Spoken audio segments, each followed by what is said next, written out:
friends, welcome to Origin Fertility and IVF. I am Dr. Rashmi Sharma.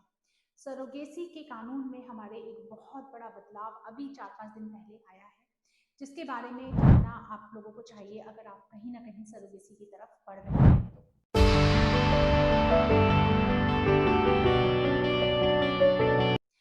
Surrogacy के कानून में बदलाव ये आया है थ्रू अ रीसेंट नोटिफिकेशन कि आप डोनर एग या डोनर स्पर्म की मदद से भी आप सरोगेसी कर सकते हैं।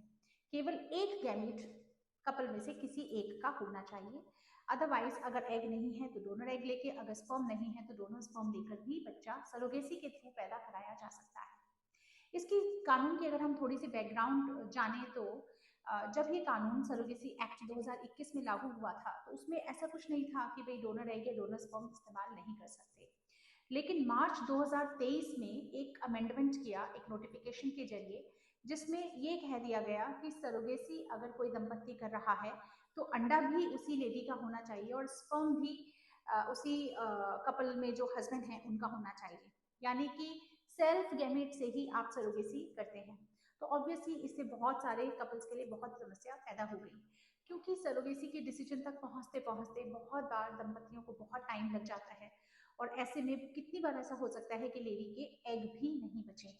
और बहुत सी कंडीशंस मेडिकल ऐसी होती हैं जिसमें हस्बैंड के शुक्राणु नहीं है, तो नेचुरली अगर किसी एक का भी अंडा या स्पर्म नहीं था दंपत्ति में तो उनके लिए सरोगेसी के रास्ते भी बंद हो गए थे। ठीक है, इसी में कोर्ट केस हुआ Arun Muthuval versus union of India.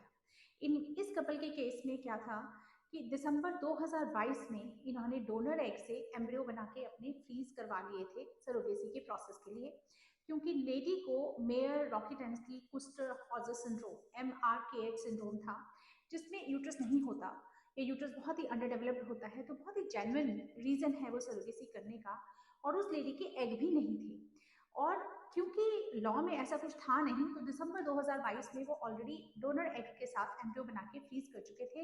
लेकिन मार्च 2023 में नोटिफिकेशन आने के बाद उनका केस अटक गया, तो उन्होंने सुप्रीम कोर्ट में पिटिशन डाला, रिट पिटिशन डाला, और सुप्रीम कोर्ट की 2 जजेस की बेंच ने अभी 3-4 महीने पहले उस कपल के फेवर में ये डिसीजन दिया कि इस नोटिफिकेशन के जारी होने से पहले वो डोनर एग से अपना प्रोसेस शुरू करा चुके थे, तो ये डिसीजन उनके ऊपर अप्लाई नहीं करता एंड इस दंपत्ति को अलाउ करना चाहिए सरोगेसी के लिए आगे बढ़ने के लिए। साथ ही साथ सुप्रीम कोर्ट के जजेस ने गवर्नमेंट के लिए भी निर्देश दिए कि इस कानून के बारे में उनको सोचना चाहिए और देखना चाहिए कि क्या इसमें अमेंडमेंट की जरूरत है, क्या हमें डोनर एग या डोनर स्पर्म अलाउ करना चाहिए।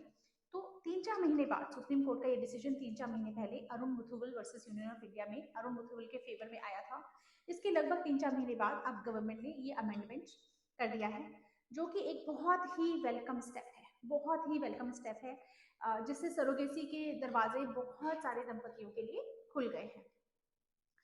लेकिन इसमें medical board, district medical board को ये प्रूव करना होगा, अगर दंपति में से किसी भी एक का अंडा नहीं है या स्पर्म नहीं है तो डिस्ट्रिक्ट मेडिकल बोर्ड ये प्रूव करेगा या ये सर्टिफिकेशन देगा कि यस, इस दंपति में ये मेडिकल कंडीशन है जिसकी वजह से उनके अपने अंडे या अपने स्पर्म नहीं है, तो उनको डोनर एग से या डोनर स्पर्म से बच्चा पैदा करने की इजाजत दे दी जाए। ये डिस्ट्रिक्ट मेडिकल बोर्ड सर्टिफाई करेगा। इसी संबंध में मैं आपको सिंगल वुमेन के बारे में भी बता दूं कि हमारे देश का कानून जो सरोगेसी एक्ट है वो सिंगल लेडी अगर वो डिवोर्स्ड है या विडोड है को भी सरोगेसी के द्वारा बच्चा पैदा करने के लिए अलाउ करता है। ऑब्वियसली इसमें स्पर्म तो डोनर का ही होगा क्योंकि वो सिंगल लेडी है ना, विडो है या डिवोर्सी है, लेकिन अंडा उसी अपनी लेडी का होना चाहिए। ये भी उन्होंने साथ ही में अमेंडमेंट में साफ स्पष्ट रूप से बताया है कि अगर कोई सिंगल विमेन जो कि डिवोर्सी है या विडोड है सरोगेसी के थ्रू बच्चा पैदा कर रही है तो अंडा उसी लेडी का होना चाहिए।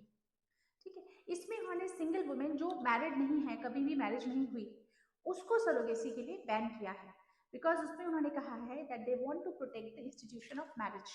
इसलिए सिंगल वुमेन जिसने कभी शादी नहीं करी वो सरोगेसी नहीं कर सकती, लेकिन सिंगल वुमेन जो या तो विडो है या तो डिवोर्सी है सरोगेसी कर सकती है, प्रोवाइडेड उसके अपने खुद के एग्स हैं।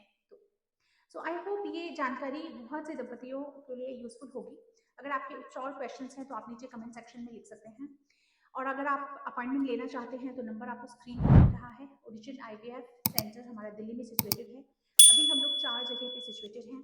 आप नीचे दिए गए नंबर पर फ़ोन करके अपॉइंटमेंट ले सकते हैं या ऑनलाइन कंसल्ट कर सकते हैं। एंड एवरी ट्यूसडे 1 बजे के करीब हमारा लाइव सेशन होता है ऑन आवर चैनल। अगर आप चाहें तो लाइव आकर भी अपने क्वेश्चंस के आंसर पूछ सकते हैं। Thank you.